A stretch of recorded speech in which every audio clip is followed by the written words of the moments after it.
Greetings, everyone, and welcome to the 39th edition of Cinema Effect. I'm Zach, and I'm joined by Disney's number one hater, Jaden. G'day. Oh, sound better than ever. And, what's his face? AKA Fitzy, AKA Liam, how are you? Good. Hey.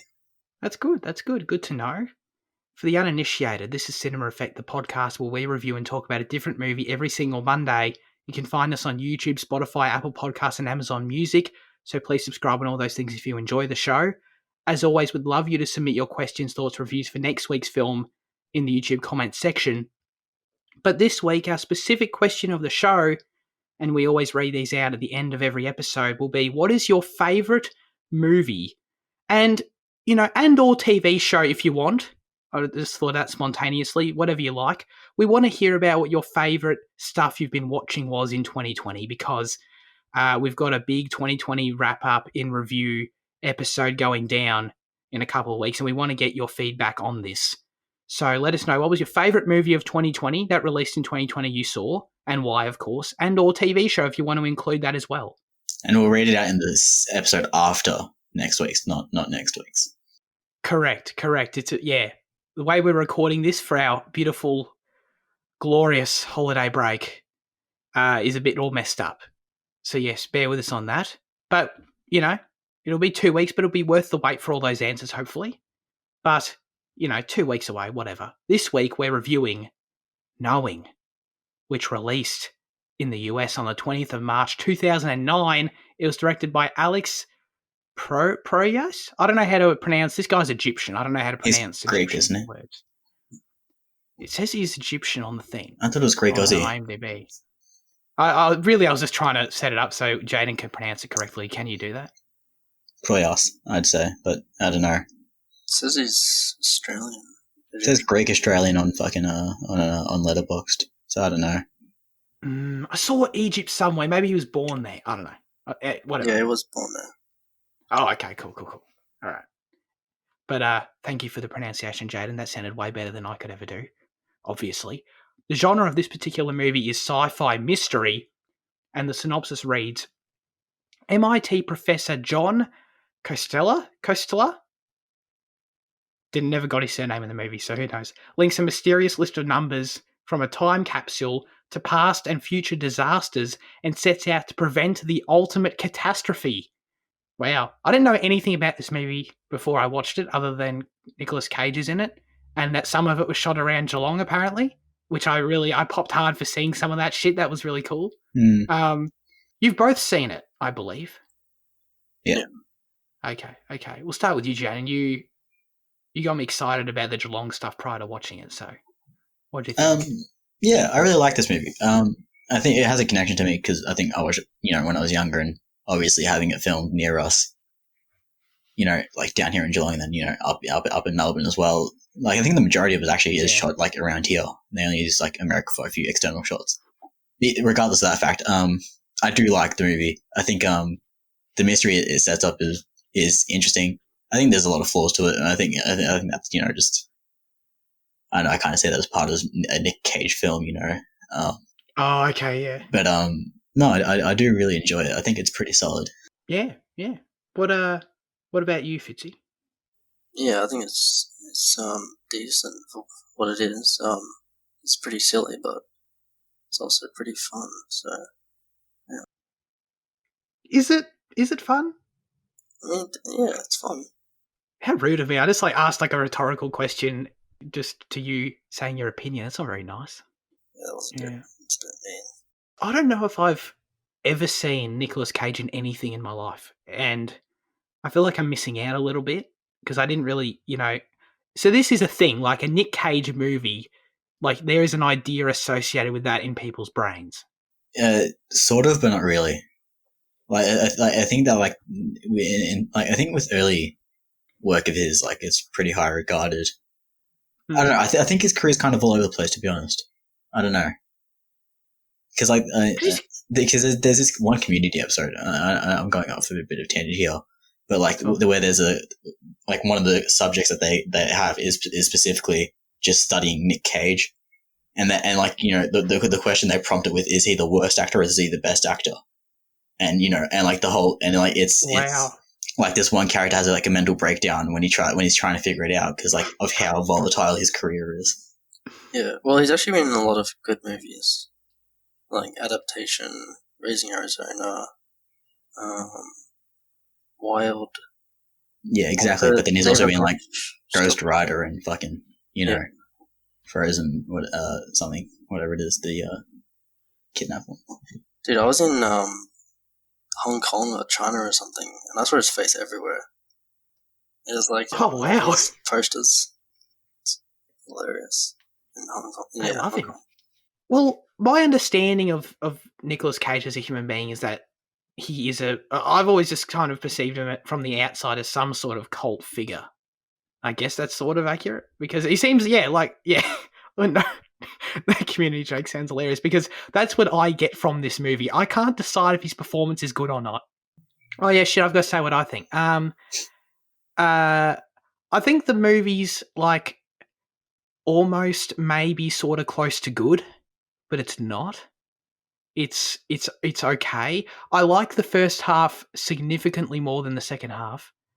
I think the movie does a solid job at introducing and kind of setting up its sci-fi mystery elements, and then you're sort of left with baffling moments, bad moments, and narrative choices that feel boring and generic and like definitely weren't worthy of where I felt this could have gone. Just because I know I liked the premise and learning about, you know, the oh Lord, who knows what her name was, the chick back in 1959 who's getting these numbers communicated to her. She's writing them down. There's some cool horror elements there, and she's kind of possessed by whoever's talking to her. And Nick Cage learning about what these numbers are, that they're predictions and they're always accurate. Like all that shit I was into. I was like, I wanted to know what's going on, who's talking to these people, how can they predict all this shit, what is the potential, sci-fi philosophical implications of this to the plot and all that kind of thing. I don't know. I was just kind of left unsatisfied by it. I generally prefer the setup over the resolution to a lot of this stuff. But I do think the movie has a lot to talk about. So I'm excited to get into it. And apologies in advance if we just start like rambling about where shit is shot. Because as we've indicated, this is near where we live and we like that, as I'm sure you would too. So Yeah, I totally forgot there was shot and drawn and all that. So you can enlighten me on what part of the movie that was. Well, I noticed that I was looking for. I know Jaden mentioned a few weeks back that part of it was shot on the Melbourne to Geelong Highway, the freeway there. And as soon as that came up, I noticed it immediately. So I was like, okay, cool, that's been checked off the list. But there were other parts of the movie that were shot in Melbourne that were easily recognisable Melbourne spots to me, and I thought that was pretty dope. Like South Bank and like the Docklands and shit. Yeah. And when they're like, what US city are they meant to be in when they meet Diana and go to the museum and shit? Because that's just clearly Melbourne. Michigan, New York. Not Michigan. What the fuck am I talking about? Where's MIT? What's Massachusetts? So around that area. Like somewhere there. Right. Did you like seeing the Institute from Fallout 4? Oh yeah, lol. I like that. Okay, yeah, right. So Boston's clearly just Melbourne in this movie. Right, okay. No, that makes sense. Because when he met Diana and they were hanging out in the museum there, that's just clearly Melbourne Museum. So I appreciated that. And then, when they were sitting out having a coffee and they have that confrontation, you can clearly see like South Bank in the background there. Yeah, that was cool. And then the whole ending too, like the whole Mount Macedon is where they do like the all like the bush shit. Which bush shit? Like like when they go to like her cabin, like the mobile home, and like right. So whenever they go out there, I'm pretty sure they all just shot that at Mount Macedon. Got it. Okay. Yeah, no, that makes a lot of sense too. Oh yeah, I was talking about when he goes back into New York at the ending there and meets up with the fam there. And all the streets are going, there's chaos on the streets. I'm pretty sure that was like Melbourne City streets. Yeah, I think Lonsdale Street specifically was listed on the IMDb like shooting thing. Oh, cool. Yeah. How do we feel about... Okay, I'm going to start with a question. to you all right here, okay? The Nick Cage is stuck in traffic trying to get his son from school. And he comes to the realization because he's already figured out that the sheet of paper with all the numbers on it are predictions for tragic events on the planet Earth. And he's figured out there's, numbers of casualties next to times and dates.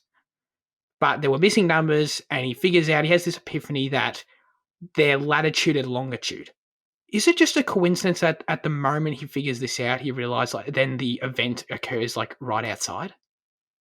Like a minute later? You know what I mean? Why couldn't this have happened anywhere on Earth?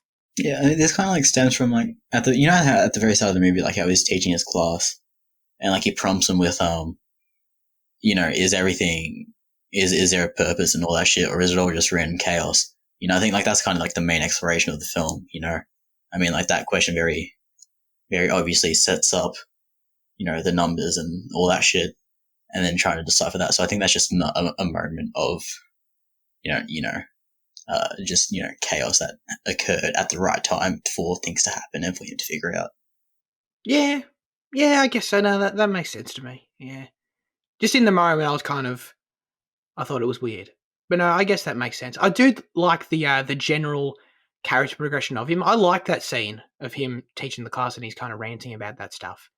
And Liam Hemsworth is there for some reason. His first film role. It was. Sorry, that's trivia. I need to save that for you. I apologize.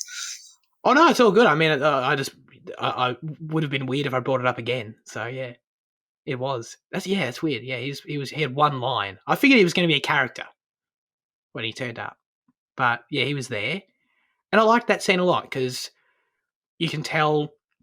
Nicky Cage deals a lot with what happened with his wife and how she carked it, and trying to deal with the universe and the afterlife, and and he kind of comes to the conclusion in front of his class that he just feels shit just happens. He doesn't really believe in fate or determinism or whatever. I don't know. I kind of liked that through line throughout the movie. I don't know if it had the strongest resolution, other than him sort of in him taking part of figuring out the numbers and coming to the realization of what's happening with the aliens and realizing that they're right and their predictions are right. He's sort of just proven wrong about that. I don't know. It's not a whole lot of great character development, but I don't know. It's something to the movie that I appreciated, that they do touch on that sort of thing and how his anti-determinism is sort of challenged in that way. So yeah, no, I didn't mind that. How do we feel about Diana dying? Oh. Damn. There wasn't that many terrible scenes, really. Super, obviously, bad scenes. No, there's not too many, no. Because I was expecting it, there to be more, just because, it would be better because of nostalgia or something, but I think it actually is. It's pretty, consistent throughout. It doesn't get really terrible in specific moments or anything. Yeah, I slightly disagree. No, not strongly, because I also don't think it gets terrible in specific moments. I definitely think there are moments that are clearly not as good or close to bad. The whole really, whenever the CG gets too much, it's really not good. It's really not good, especially the train. The whole train thing in New York. Yeah, it's what was that, dude? That was the worst scene of the movie. Absolutely. I don't think it was the worst scene, but I think I think they went too hard on the CG and tried to make it more upsetting. By adding the extra blood splatter, and it instead of doing that, it just makes it look a bit cheaper. It was a lot. That scene was a lot. That train didn't stop flying forever through the frigging ground. It's been so long since I saw this. I couldn't recall, but I was waiting for it to burst through the ground. But I was like, oh wait, that's X-Men, not Oh yeah, Dark Phoenix. Yeah. But I don't know. Sorry, going back to Diana, I thought her death was really random, and I didn't really just left me not really understanding what her character was there for in the first place. The car getting wrecked was cool because it was it was surprising. It was shocking. Then she just kind of died, and I was like, wait, what? Well, she was I don't really supposed to understand what die. she added to the movie. She was supposed to die then that day, wasn't she? Yeah, that's true. Yeah. Yeah, but that was the day that everyone died though, so that's what I thought. Right. Yeah. No, I get the movie sets up that she has to die that day. That's fine. But, like, even still, I didn't really get anything out of the character. I didn't really get anything out of the death other than it's just, like, random chaotic events. Which, if that's the idea, then I guess they nailed it. But I think she was just another connection for movie's sake, so Nick Cage can keep going, so he can act alongside someone. Yeah. and like so he can figure out, so she can take it. She was kind of just a plot device, really, just to take him to location A to B and figuring some stuff out, I guess. Yeah, and so he can, exactly. So he can, like, get the connection to her grandmother, or no, it's just her mother, isn't it? Yeah. Get that connection, and they can, solve the puzzle. I didn't appreciate when she just took his kid, like, right in front of him, but also, like, I don't know how he didn't realize, like, he's literally 10 meters away, like, etching the door, and I get he's into the whole scratching the door thing. He's pretty invested in that, but, like, the woman clearly drove off, like, in your line of sight with your kid, I mean, he was in the shed and he had noise going on, so I mean, it's not that obvious. Yeah, I feel like the car was, like, right there, though. It wasn't, like, around the corner. Yeah. That's a nitpick, I know. But yeah, I didn't appreciate her taking the kid. That felt a bit much. It felt a bit like forced drama to me. I don't know if I needed that. Speaking of the CG a little bit, though, I didn't like the CG's not good in the movie generally, but I sort of appreciate it because I think it's clear that old director Alex here had a clearer vision for his movie and how he wanted the scale of it to be, and the budget clearly just didn't allow it to look how he wanted. But he kind of just went for it anyway, which I sort of respect. Like the whole the plane crashing sequence, The fire looked done bad. in one shot. The fire looked really bad. The plane looked pretty bad. Yeah, the fire looked bad in the movie generally, actually, like in all the dream sequences and stuff too. But like it looked bad. But I appreciate that he didn't have a moment, or seemingly he didn't have a moment of, oh, it's a shame our budget won't allow for this to be how I want. Let's compromise the vision. Instead, he's like, nah, screw it. Let's just give it a go anyway. So he did that crazy long one take shot through the whole airplane thing. And like I said, it doesn't look good, but he committed to it. And I do have some respect for that. I do think the takeaway from that shot is mostly positive though, because I think that I think the longer it goes, the more distressing it does get, which is obviously the intended effect of just not cutting away and just keeping it right there. And I think CG I think it's kind of like with graphics in video games, and I think CGI only hinders my experience to a certain extent before I can just be like, oh yeah, no, that's just part of it, and then ignoring it. Yeah, sure. Because no, I agree with that because you're right. As it goes on and you see the people burning alive, like I said, once again, the CG doesn't look good, but I'd already kind of drawn that conclusion myself 30 seconds earlier. So by the time we get to the more confronting stuff, I'm kind of more immersed in that, and I feel like that is still having the effect it's meant to have on me. It sucked reading it more the mother character, or the character who actually wrote the letters or whatever. Like she just kind of was already dead. And I thought we were gonna learn more about her or something. That's one of my issues with the movie. I feel like it being a mystery. So I feel like that's what the movie is, right? That's what it's trying to be, I think. That's what the most I was getting out of the first half anyway. Yeah. I feel like looking at it as that, which I want to, because those are the parts I like the most, it sort of just fails. It doesn't really provide any interesting answers to anything. It doesn't really ever explain why this mother is being communicated to via the aliens. I think that's explained enough. Is it? The aliens are just looking after humans and they're finding ways to get people to these ships in the future or whatever. Or these people who write coordinates down and stuff. Why her? Why just that one person? Then when even later on, why do they only allow the chosen on the ship and the two kids, Abby and Caleb, are the chosen? Why are they the chosen? How did they define who's chosen? They're just like two random kids. I feel like it was just there so we could have the dramatic moment of Nick Cage not getting on the ship. Isn't It felt super strange. Doesn't it all tie back to, you know how at the end we're introduced to when Nick Cage calls his dad, and we're introduced to that story about the prophet and about trusting in the prophet? Isn't that just what it's meant to be? Because I think in the end it's a very religious movie, I think. Yeah. And so isn't that kind of what it is? Because like, you know, it's trusting the prophet, you know, and the chosen and all that shit. You know, isn't that just the outcome of why the aliens spoke to these people and just, you know, trust in the Lord type shit, or, you know, the angels will protect us and stuff like that? I suppose I get the parallel. That's not an answer, though. You know what I mean? That's not. But why do the aliens only have? Why do they have a chosen? Why can't they take everyone? If they're trying to, you know what I mean? If they're trying to communicate with Earth and warn people, then shouldn't they just want to save as many people as possible? Why do they not want to save as many people as possible? Well, because I think that just comes to like they can probably perceive how flawed we are, and they'd want, you know, they wouldn't want to assess because like at the end, I think we can assume that the chosen mostly are children. You know, in all those ships that we see taking off, I reckon we can just assume they're all children. So I think it's just meant to be, Adam you know, and Eve. Yeah, exactly. Yeah, just a fresh start and just to try and, you know, not fall into the same, you know, mistakes and use your knowledge to avoid getting to where they were. Yeah, sure.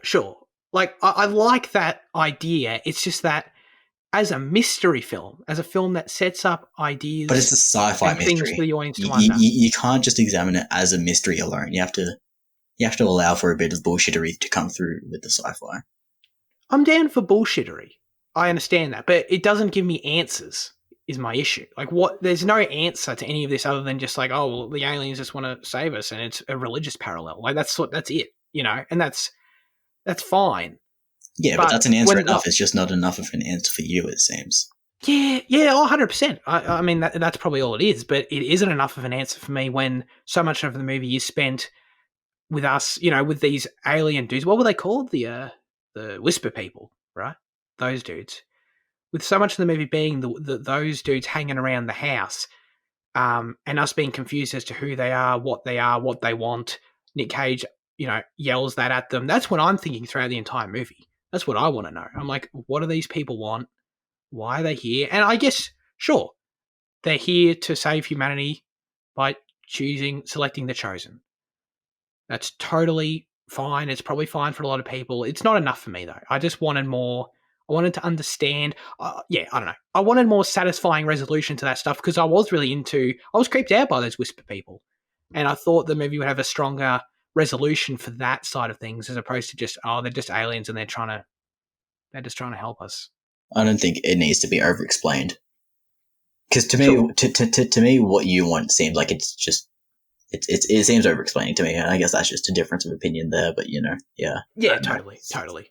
Yeah. And I totally understand that. It is absolutely, that's what all this is. To summarize effectively, I think that difference of opinion on my side just comes from the fact that I was invested in the mystery element. If this film wasn't a mystery, if this was just an action film, a drama, then I wouldn't be as hung up on it. You know, that's really all it comes from, is that I felt I was set up for that stuff. Totally subjective, I understand, but yeah. No, that's fair.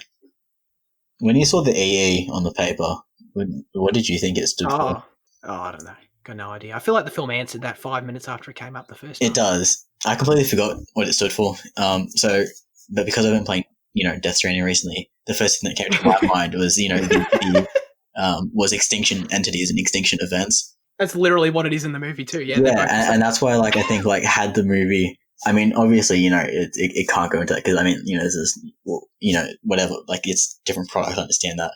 But I think had the movie leaned into a similar angle, I think it could have elevated the science that bit more, and I think it could have really assisted the movie a bit, you know, in exploring, like, you know, the 5 events, and this was the 6th one, and, you know, shit like that, like the way that, you know, Kojima does, but, like, you know. Oh, yeah, that would have been cool. I mean, it wouldn't surprise me if Kojima just drew inspiration from, I mean, like, you know, you have a look at what he took from where for Death Stranding, and he took a bit of everything from everywhere. So I wouldn't be surprised if this somehow came across him and he's like, oh yeah, I kind of like that, so we might embed it a bit. Yeah, I wouldn't be surprised either. Even if it was just the specific EE thing, like using that acronym. Yeah. Whisperers. You know when the kids get picked up at the end by the old whisper people, and they're holding bunnies? Is that some kind of is that a biblical parallel I wasn't getting or something? I think it's probably, the white rabbit. I think you probably can see a bit of purity in it or something like that as a reflection of the children or the chosen, whatever. But I also kind of thought of Noah's Ark and how these two probably bought rabbits and two other kids probably bought cats or some shit. I don't know. Right. Okay. Yeah. Because it could be an ark for a lot more than just the people. It could be. Yeah. Well, guys, we managed to mention the word arc in a whole new way on this show. Amazing. Yeah, that makes sense, I guess. I don't know. I feel like at that point the movie's not really focusing so much on the literal anymore. Just kind of getting very symbolic and metaphorical. And I mean, I like the last shot of the movie. I like the use of the Beethoven's Seventh Symphony or whatever it is in this in that some of the montage scenes or whatever, like the earth burning, and I think it was used at the start of the movie as well. Was that the song that was with the opening credits? Is that what that was? It's used in the burning of the earth. It wasn't okay, interesting, because I've got an ear for that kind of thing. I liked the score, generally speaking, but so like that wasn't just straight up that song, right? It's like remixed into the score, is it? Because it was a modified version. I can't recall what it is, whether it's in like if it's in a different key or a different tempo, but it's okay. Yes. Wait, which one did you say? It was his second or seventh, Liam? Seventh. It's a variation of that. I liked the score a lot. I liked the music and what they used a lot. Okay, well if it's literally classic, legendary music that's just redone a little bit, then that makes perfect sense as to why I liked it. Oh yeah, and then Ben Mendelsohn showed up in this movie. I wasn't expecting that. I forgot he was in this too. I love Ben. I love when he pops up. His American accent confuses me and always has. Because it doesn't sound like perfect to me of what I imagine, but I don't know if that's maybe just because he has sort of got quite a unique voice. I think even just with his Australian accent, I think so. Maybe that's just the way that converts. No other accent. Yeah, no other accent. What did you think about Rose Byrne? Because Rose Byrne's Aussie as well, and so was her daughter. Is she? Yeah. Oh wow. Okay. Well, I've seen her in a bunch of things and never knew that. So that means her accent gets a 10 out of 10 then. Yeah. So yeah. And what about the kid? Because I thought the kid had a decent American accent as well. Totally. Yeah, that shocks me. Do you have anything to say about the actual New York exploding ending, Fitzy? Because that was nuts. Like the world was clearly ending. Everything was going orange. Nick Cage was driving through the city and there were riots. I thought that all that stuff was actually pretty well shot. All that stuff they shot there in Melbourne. They clearly blocked off streets and had a shitload of extras. I thought that looked good. You wouldn't be able to drive a car through that. No, definitely not. Nick Cage's car would have been smashed to shit and stolen 48 times. Yep, every single one of those times. But how do we feel about it? Because I feel like the world... Maybe I don't understand solar flares and how they work, so forgive my ignorance on the atmosphere and all that. But I feel like the Earth sort of just imploded, like out of nowhere. I thought this would be like a gradual burning. That's what I'd imagine. It's more of a suffocation, isn't it? I don't know. Is that what it would be? I thought when the actual flare was like moving through New York and burning everything, that was too slow. What? It was really slow when that was happening, and it wouldn't it be like wiped out in a second, kind of thing. But was it? I'm talking about when the wave of fire just completely rushed over the city out of nowhere. Yeah, I thought it looked like it was moving at 10 meters a second or something, like really slow compared to what I imagine a solar massive burst would be like. I don't know. No, I don't think that fire thing we saw was not the solar flare, because what the solar flare does is it destroys our atmosphere. But that's why I didn't get why there was that kind of firewall, because I thought because I thought it just kind of like burns our atmosphere and then we all just kind of like die in like 8 minutes or something like that, whatever it is. Fascinating trivia for you all though. All right, don't know if you know about this, but the Wilhelm scream can be heard during the subway crash. Oh wow! It's crazy, isn't it? Yeah, yeah. I heard it and I thought it made perfect sense tonally in that scene as well. So I really should know this, but like, what movie? Where's it originally from? Here you go. You ready? You ready? I've done on-the-spot trivia for you. All right. Wilhelm scream is a stock sound effect that has been used in a number of films and TV series, beginning in 1951 with the film Distant Drums. Okay. There you go.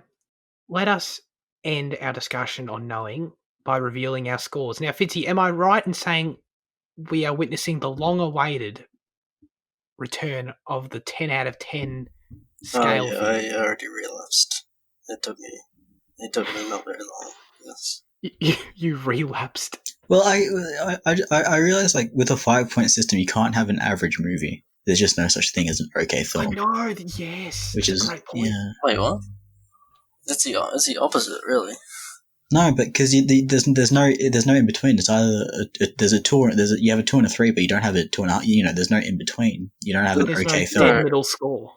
No, mathematically, it okay. So you have 1, 2, 3, 4, and 5, right? Yeah. So 3 is the in between film. But on a 10-point scale, you don't have an in between film because you have 1, 2, 3, 4, 5, 6, 7, 8, 9, 10, and Oh shit! Right. those are 11 numbers. Oh no, shit, they're 10 numbers. No, never mind, I'm wrong. Wait, hold on.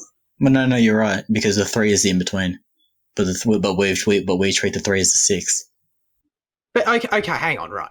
I understand that. There's a middle number. That's fine. Like, out of 5, there is a middle number. 3 is the middle number, right? But it's not the score.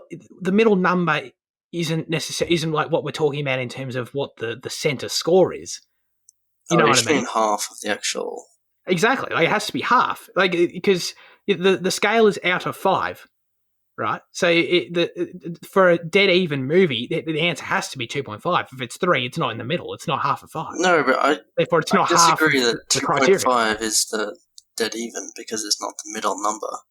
I think it has to be the middle number to be like and the base kind of. Right. If you're looking at like what is a base okay movie on a scale, it should be a number that has an equal amount of numbers on both sides. But Because whenever someone when you see a 3-star, you don't think half. You think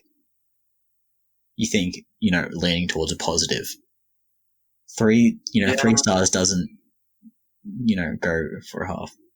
So your logic's fine. I get it. It's just like I can't. Yeah, I feel like half has to be divided by 2, but that's just me. yeah, no, that makes sense. Well, this is all getting cut. Yeah, sorry. Anyway, Fitzy, what are you giving it out of 10 now? Oh well, this is really ironic because I'm giving it a 5 out of 10. middle of the road. But if you had your old scale, it would be a 6 out of 10. Ooh. 3 out of 5, yeah. But no, I enjoy the movie, but it's still kind of silly and has some bad elements like CG, as you said, and I think it's enjoyable. So I'm surprised you went that low. I kind of got the vibe from this. I liked it the least because I'll also give it a 5. I was, as the first half was going, in retrospect, I would think, okay, this is a 7. Like, I'm liking this, bad CG, not incredibly engaging. But no, I'm still enjoying it. I'm still in on the ride here. And then, yeah, like I've talked about ad nauseum, the mystery stuff fell apart for me in the second half. So that's why I'll go down to just a 5. What about you, Jade? Yeah, I'm giving it a 7. Yeah. I think that's what I initially gave it, but then I think over years of retrospect, I gave it a 6, and then down to a 5. So like when I was relogging this, I was really surprised to see how low my score was, because I realized like there's not that much to it that I dislike, and like as we discussed at length through the episode, like it's I do quite enjoy a lot of the things that it seems like people do take quarrels with. So yeah, take 7. Cool. I didn't actually mention. This is a fail on my part, though. Did you guys like how the Whisper people were shot and stuff? Because I thought they were super creepy. Always kind of the way they use lighting on them, and you always see their outline. The way they shot added to the creepiness. Is that what you're saying? Totally. Yeah, absolutely. But, I mean, up close, like I liked how their gauntness and their paleness, but before we really see them properly, and you sort of just see their outline. Like the first few times, I didn't even understand that they were humanoid figures. I thought they could have been alien creatures or anything. And I think because they're always shot at a distance, brief shots, all that kind of thing, shadows. Anyway, time for news chat. Monumental news chat, guys. All right, let me debrief everyone on this one. So if you haven't heard, this because potentially the biggest news that we've ever had on this show. So get hyped. Huge Warner Brothers related news, and that is the announcement that all of their 2021 films, starting of course Christmas Day with Wonder Woman 1984, their entire lineup will be releasing on both HBO Max and in theaters at the same time. Now, of course, this only applies in the US because HBO Max doesn't exist here. So, for us, it's just same old theaters as usual, cool beans, here in Australia and elsewhere. But in the US, this is a huge blow to theaters naturally when the lineup of movies, I'm about to read you the highlights of all these movies that this applies to. The people in the US of A will be able to just watch these from the comfort of their own home and not go to theaters whatsoever. So are you ready? Here are the highlights that I took from the list. Wonder Woman 1984 on Christmas Day. June, The Suicide Squad, The Matrix 4, The Many Saints of Newark, which is finally coming out, Fitzy, thank Christ. Tom and Jerry, Godzilla vs. Kong, Space Jam, A New Legacy. There's others in there too. Those were the main sort of names I feel like people can associate with immediately. Is this extra charge or is this just part of the service? This is just part of the service. 100% part of it. Yeah. You see, because WB aren't scummy like Disney. Wow. I mean, dude, they're going to lose so much money. They're going to lose so much money. They're losing so much fucking money on that. And especially, considering how easy it's going to be to stream as well. Like they're going to lose money on, not only theater, box office thing, but, just because no one's going to sign up for that service and just fucking pirate it. So, I mean, they're losing money on that. Totally. And you think about, I don't pirate shit, but if you think about what you're saying, the raw video files are completely available on the internet. You think about the amount of pirating that's going to happen internationally. Totally. You're not going to get some dude in Thailand filming it on his camera. Mm. And the fact that they're going to be same day releases, right? Cinema and. Yep. Yeah. So since that raw file is, available immediately, it's going to encourage even more piracy. This is wild. This changes for those people over there that, if we lived in the US, us equivalents in terms of people that are really into movies, new release movies and stuff, this would change the way I view movies. If it applied to me. So, and to think of the effect it's going to have on theaters, I've read articles and, theater executives that are willing to comment, or aren't willing to comment yet, but those that are clearly distressed. And are kind of shitting all over the move as you'd expect. And an analyst had predicted, to what you were saying, Jana, with the amount of money they're going to lose on this, I think an analyst predicted they're going to cop $1.5 to $2 billion on this move. So I was surprised to see the list, dude. I kind of underestimated. If I just heard the news by itself, Warner Brothers Films, HBO Max, I would have been like, oh, okay, yeah, but what have they really got next year? It's stacked. But Fitzy, The Many Saints of Newark is coming out in March, bro. March, nice. It actually exists and is coming out. Well, is HBO Max tied to Foxtel in Australia yet? It is in terms of HBO Max exclusive content, but this doesn't apply to that. Oh, it doesn't apply? Okay. Because of, because of the state of theatres and things. Yeah.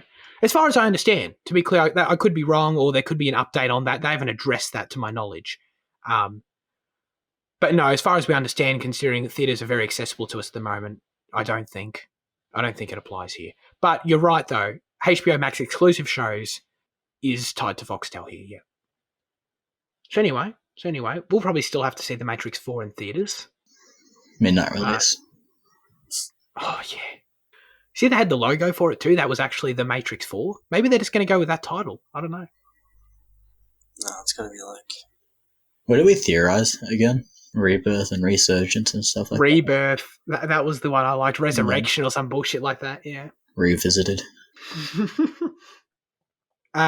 News that broke this morning, guys. Oscar Isaac is reportedly, by Deadline, cast as Solid Snake in the upcoming Metal Gear Solid film adaptation.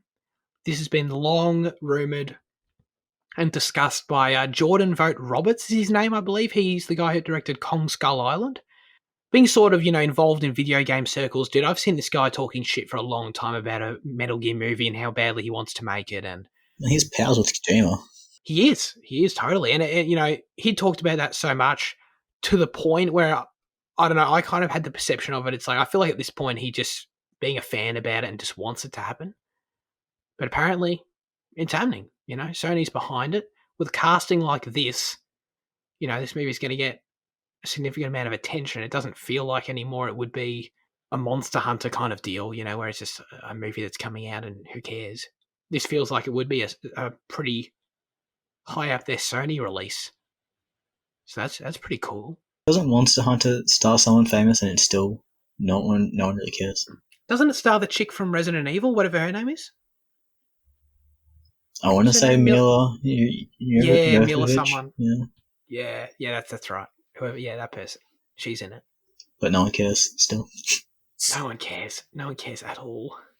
I mean, I wish I knew more about Snake. I wish I knew more about Metal Gear.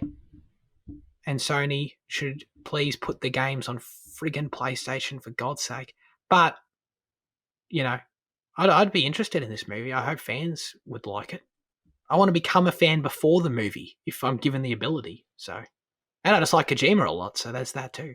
I know Oscar Isaac I know he's a Kojima fan. I know he's met Kojima and stuff, so I'm sure Kojima would like this. Well, I think I saw earlier today, like on I think it was IGN's Twitter, they posted a clip from an interview they did with Isaac, where he said, like years ago, that he wants to play Snake in a Metal Gear movie. He did, yeah. He did. So I mean, he's always been interested in it as well, which is great. Totally, we live in a really interesting world of these fan castings sort of becoming reality now, aren't we? With Henry Cavill, with Rosario Dawson, with now bloody Oscar Isaac here. It's wild. We need a fan cast you in something. What would I be other than, like, I don't know, Harry Potter or some bullshit? White guy with glasses. Should we make that a part of our 2020 in review episode? We have to fan cast ourselves or something, or fan cast each other. It's cringe. Super cringe. Super cringe. All right, now it's time for our highlights of the week. Jaden, what have you been watching? I watched the prequel to The Thing. Yes. It's pretty decent. What's it wasn't that as good. Sorry? What's that movie called? The Thing. Oh. Yeah. That's correct. The Thing 2011 is I mean, like, it was decent. It's not really much to talk about, but I just thought I'd mention it because we discussed the original a few weeks ago. It follows many of the same plot lines and through lines of, like, identifying who's innocent and grouping and all that crap, and shit goes wrong, so they have to change their ideas and stuff. But it's I think it still is interesting enough to watch it, but it's just nowhere near the original. And I guess because of that, I mean, like, people are naturally going to compare it to the original, and that's why I think it has a lower score than what it does, than what it probably deserves, rather. But yeah, I think it's a perfectly serviceable movie. Cool. Okay. Isn't Joel Edgerton in that? Yeah, but he plays an American, which is unfortunate. Oh, yeah. What about you, Fitzy? This movie was playing on TV, Knocked Up, which is Okay. which is a Judd Apatow comedy film. It's a Seth Rogen comedy film,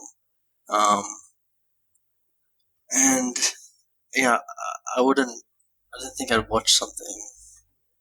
I didn't think I'd watch something like that because I didn't think I'd be interested in it. But well, I didn't actually watch it all. But I found it was on, like, Stan and Foxtel on Netflix the next day or whatever. So I'm like, oh, fine, I'll finish it. Just because it was better than I expected. Or, like, the start was, so I wanted to finish it. And no, yeah, it was alright. Like, it's a highlight because it's still pretty average, but it was, like, way funnier, and it was better than I expected. So It surprised you. Wow, okay. Neat. I don't think we've ever had a highlight that's like a movie we stumbled across on TV. So that's why it's a highlight. Yeah. Yeah, exactly. Yeah, 100%. I'll quickly talk about. I want to talk about Mandalorian, Jaden, and I want to talk about it with you because I haven't seen this week's episode. No, not this week. I want to talk about. Yeah. Good shout though. I actually wasn't even thinking of that. I want to talk about last week's just because I enjoy our little text exchanges that we have. I do too. And I actually haven't talked to you about it. Oh, I'm glad. I'm really glad. Fitzy, do you mind if we discuss like just Rosario Dawson and things of that nature, not specific plot stuff? Oh yeah. I mean, I need to get a drink anyway, so I can come back. Oh, okay. No worries. Just raise your hand when you come back, so we know. All right. Oh yeah, you can do that. Right. I'll come back. Okay. In 4 minutes. How about that? Oh shit, we got a timer. What if we don't take that long and then we just have to sit here in silence? Anyway, now latest episode of Mandalorian. Well, sorry, not the latest anymore, but the episode before last, chapter 13, The Jedi, season 2, episode 5, is significant to Star Wars fans, and I want to talk about it just because we talked about Clone Wars earlier this year. I've ranted about this in News Chat before. I feel like this is a good bookend to that whole subplot of Cinema Effect, if you want to call it that.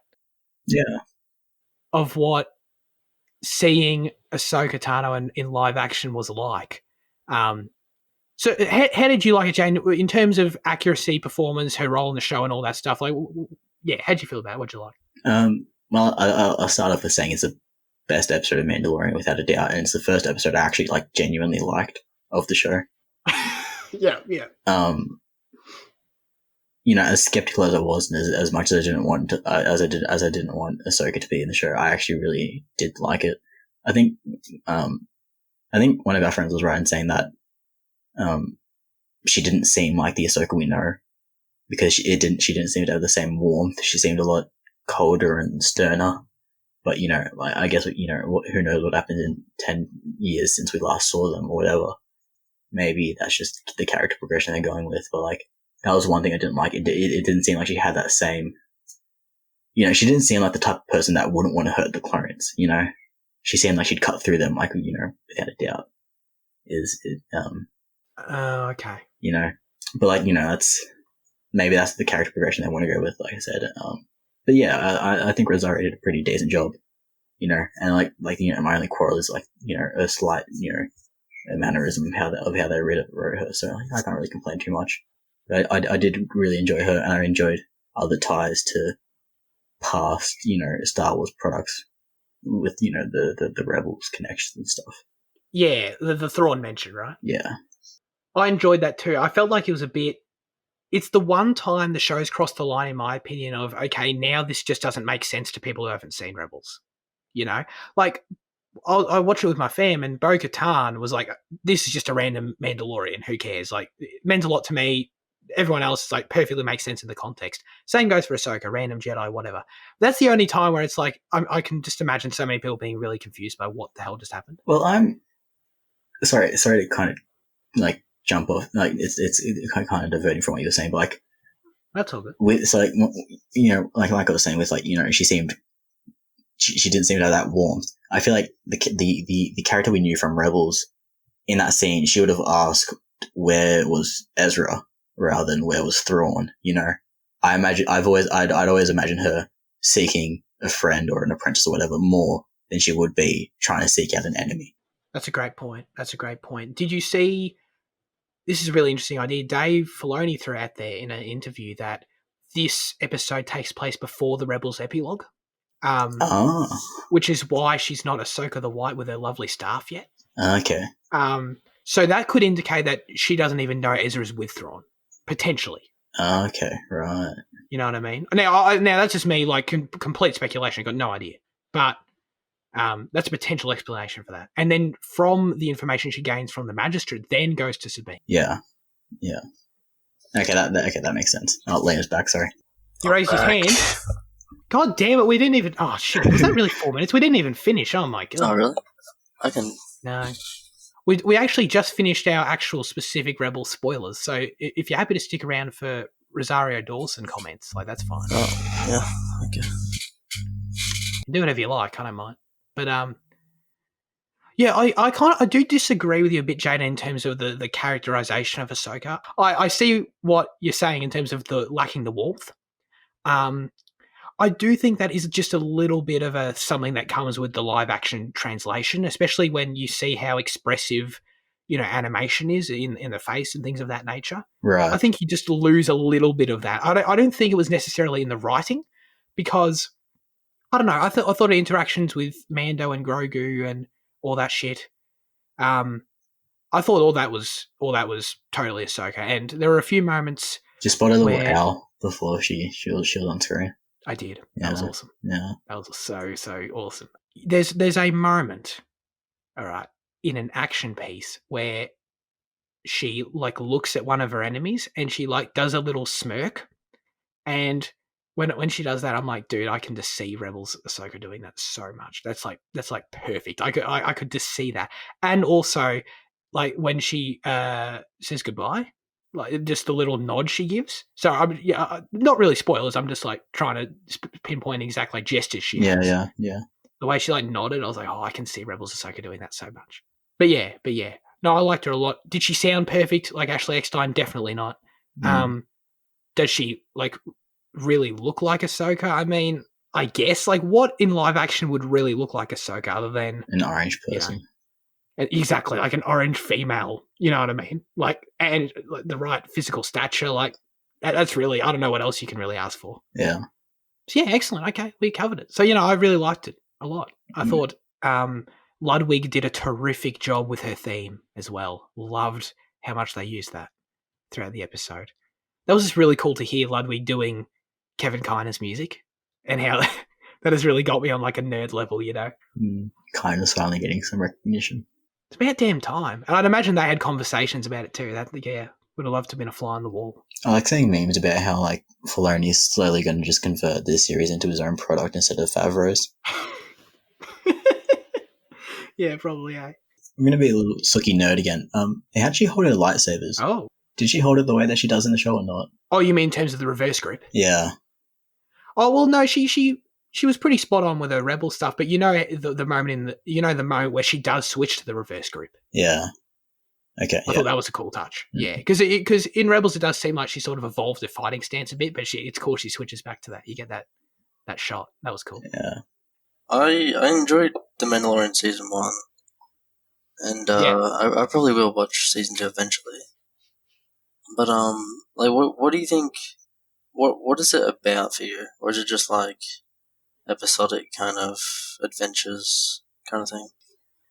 Like, is there a central kind of thing that it's about the Yod? It's about the child and the Mandalorian. That's the show's through line. That's the main plot. Very good. I hope that adequately answers that. Let's get into our question of the show. Last week we asked you what your favourite, or just what's the best Lego set based on a movie that you've seen. I'm out of my realm here, but I'm lucky that we have people that know what they're talking about in this stuff. Henry wrote in and said, in no other podcast would we get a discussion about the end of Evangelion and the invention of lying. That's how good last week was. We loved that. But my favourite Lego set based on a movie would be Benny's spaceship from the Lego movie line of all sets. Oh, sorry, excuse me, from the Lego movie line of sets, which I thought was a cool throwback to some of the retro space sets from way back when. Right, so is that what that's meant to be? Do you guys remember Benny from the Lego movie? Yeah. Because I assume that's what that's meant to be, because he's not like from a franchise or anything. He's just meant to be like a Lego set. Yeah, he's like the classic, like the Lego. I think they came in like 6 colors, like the Lego astronauts things, and yeah, like the classic sets. Sick. Okay, cool. Our debut, Riley says, the Republic Gunship 2013 model based off Star Wars Episode 2 Attack of the Clones. That was hyper-specific. Thank you, Riley. Luke said, Lego Harry Potter had some fire sets. I must have collected around 8, but alas, in youth comes foolishness, and the past self-combined all the sets into one big plastic container. Oh no. Without manuals, I haven't tried to rebuild them. But my favourite set was the Hogwarts Express. The set included the flying car, and I remember building in on my toy. Wait, what? I remember building in. Oh, I remember. You meant to say. I remember building it on my toy box in my room. Also, shout out to the Night Bus Lego set, which was great. Yo, does the Night Bus Lego set actually, like, you know what I mean, like, contract? Unfortunately, no. Oh, rubbish. Shit set. What are our favourite Lego sets? I'm like I said, I don't know what the hell I'm talking about with this shit. I've got a sick Anakin Jedi Starfighter. It's not very big, you know, from Revenge of the Sith behind me here. That's about it. I like that a lot, so I guess I'd choose that. But what about you, team? Is it the Death Star that you destroyed, Fitzy? Is that what yours is? Yeah, it actually is. Yeah, that's my answer. I mean, I can't remember any other Lego sets that I've owned in the past or anything. So yeah, the massive Death Star that I might not have destroyed might not have been a dream. That is, that's my answer. We'll never know. Wait, so you don't remember any set? Have you owned sets? No, I mean, I've had Lego sets. I just can't remember. But I mean, I don't think it was a dream if I remembered something that was real, like a Lego set like that. But maybe I did go there and it was a dream based on the real experiences. I still don't know. The Lego set is real. The Death Star.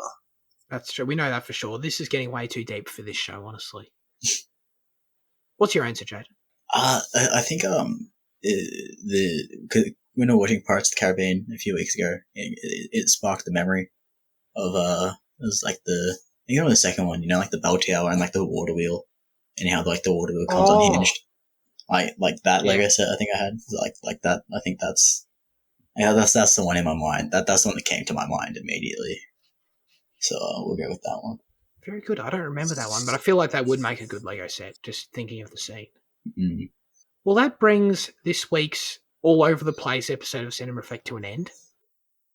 You're only going to get about half of it in the final cut. Probably. Yeah.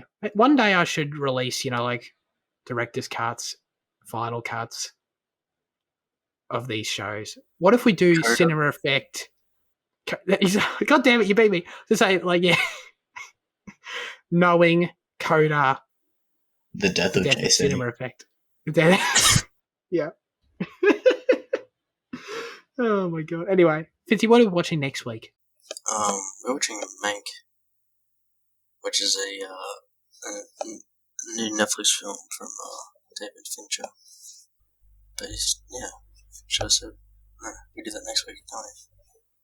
But we are. Go watch it. You're watching it on Netflix, right? Yeah. Did you say that? I did. Oh, sorry. Yeah. He said Netflix film. He didn't say you can watch it on Netflix. So technically, right. So yeah, okay. That's why I missed it. But yeah, no, you did say it. Sorry. Yeah. All right. Terrific. Let's wrap this shit up. Wait, what does Han say? Let's blow this thing and go home. That's it. Nailed it. All right. Thanks, guys, for joining me. We'll see you all later. Have a great rest of your week and goodbye.